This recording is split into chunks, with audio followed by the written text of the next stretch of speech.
you're hearing someone sort of paraphrase it for you, so you're in the conversation, but you're not hearing what someone said, right? So it's interesting. We were just on something, and I was going to back up, and Todd, you might remember what it was. Well, we went through the people, the three houses. I know exactly what it was.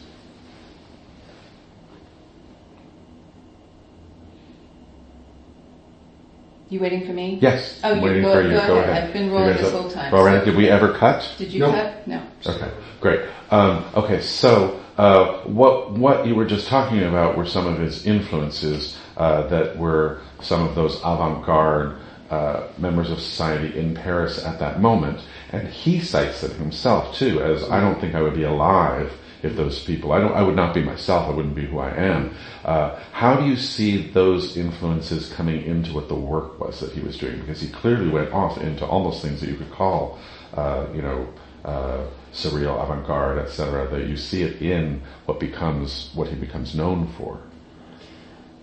I think one of the things that's always really important to remember is how small the arts worlds were in each city. Nowadays, there are hundreds of people involved in so many things, but it was a much smaller clique or group of people in those days. So that if he met one or two of them, he would automatically be involved in that amazing world.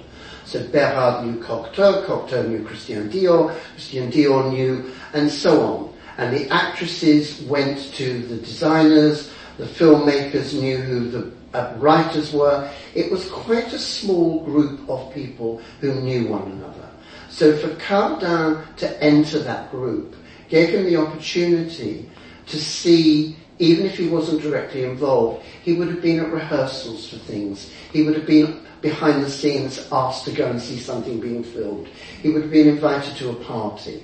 And that comes through very clearly, I think, in his understanding of when he establishes his brand and during the years as to why he would dress films, why he would dress a play, why he would know actresses, why he would know singers, was that he understand from that very beginning that being in isolation, just designing some clothes, wasn't enough to make you a big name, but also wasn't enough to stimulate his needs, that he wanted more than just to be another dressmaker or just another designer, because he'd seen that world and knew all the options and the possibilities where he could channel.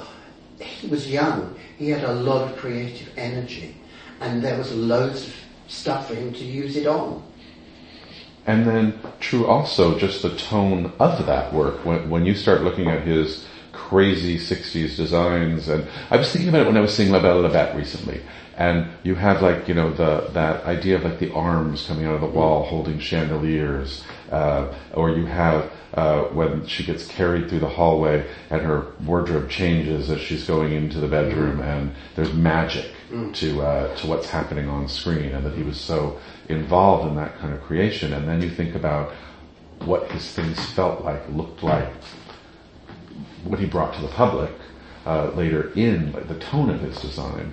I always think about how knowing those people and the influence changed what he made. What do you think of that idea? You couldn't be with all those people who were so strong.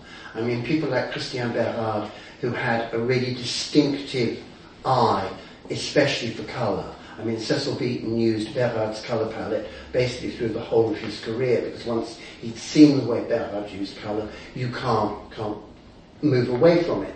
And in the same sense that Jean Cocteau would design a chapel, direct a film, illustrate a book, do whatever the next thing was that Jean Cocteau wanted to do, I think that stayed with him throughout his whole career for Cardin, was that creative work can go anywhere you want it to, if you have the ambition, if you have the ideas, and if you are determined to move forward, not just stay still, not just, I go back to the idea of perhaps just establishing a nice little fashion house and saying, very nice, I've got my clients, I have my vendeurs, I have my atelier, I'm done.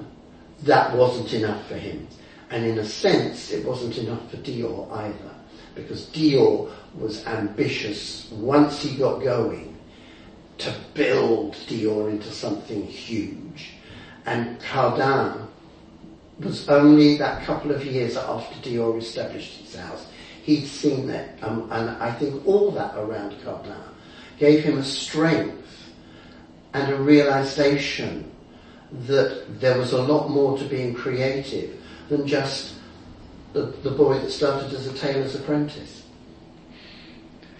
His work bridges out so far. He gets talked about as the first designer who really understood the concept of lifestyle designing, and yet then people also say that he went too far with it. So speak to me a little bit about what Cardin did as he began to branch out, and what the world of Pierre Cardin Paris began to look like. Going back to the heritage and how it follows on, Poiret was the first, but then gradually as the years went by, everyone, Chanel, everyone, wanted a ground floor boutique, they wanted a fragrance, they wanted, more than just making clothes. But by the time you get to Dior, who sees Avenue Montaigne as this kind of central focus of the visuals, the grey and white, then the boutique, then some men's ties, then some Roger Vivier for Dior shoes. This whole idea with Cardin was that he then carried that on further.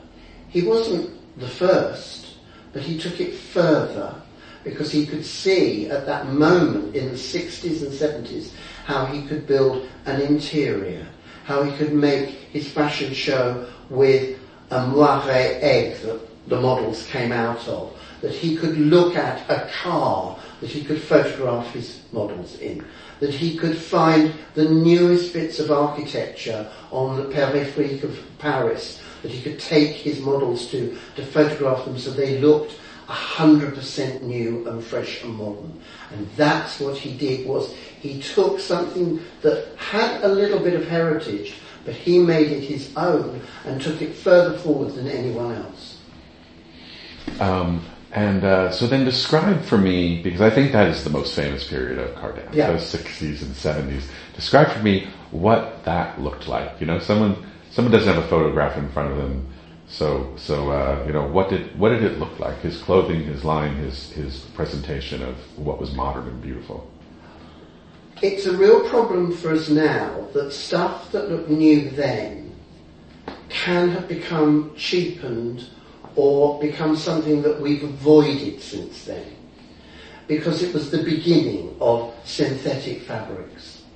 It was the recognition that couture and fashion design didn't have to just be about 100% pure silk or a beautiful Melton wool. And what shocked people with Cardin was that he was making exclusive couture dresses, but in these extraordinary synthetic fabrics, some of which he developed techniques for how they were going to be sewn, how they were going to be bonded, experimenting with new ways of putting things together. And Paco Rabanne was doing extraordinary things with metallic chain mail. Later on, André Courrèges did things. But with Pierre Cardin, it was this incredible structure that he had. Excuse me. I think... Repeat that only because of Pierre Cardin's structure. Yeah. I think with Pierre Cardin, it was this incredible structure that he used. That, back to my feeling about the tailoring, it wasn't about a softness and a drape. It was about a structure. And a tailor will always have that in their mind. Sorry, I'm going to get lost. Right. So let's go back to what we were talking about, which is that you were saying for Pierre Cardin it was structure, the structure.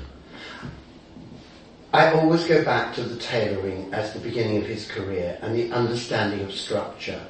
And I think when you look at those great 60s clothes particularly, and even going back to some of the things in the 50s, it's how he achieves shape and structure. It's quite hard. It's not soft, romantic. Dior and Balmain were doing all these beautiful ethereal things. Yes, Balenciaga was doing structure, but in a very different way. But by using those incredible synthetic fabrics, by using the vacuum forming, by using weird structures,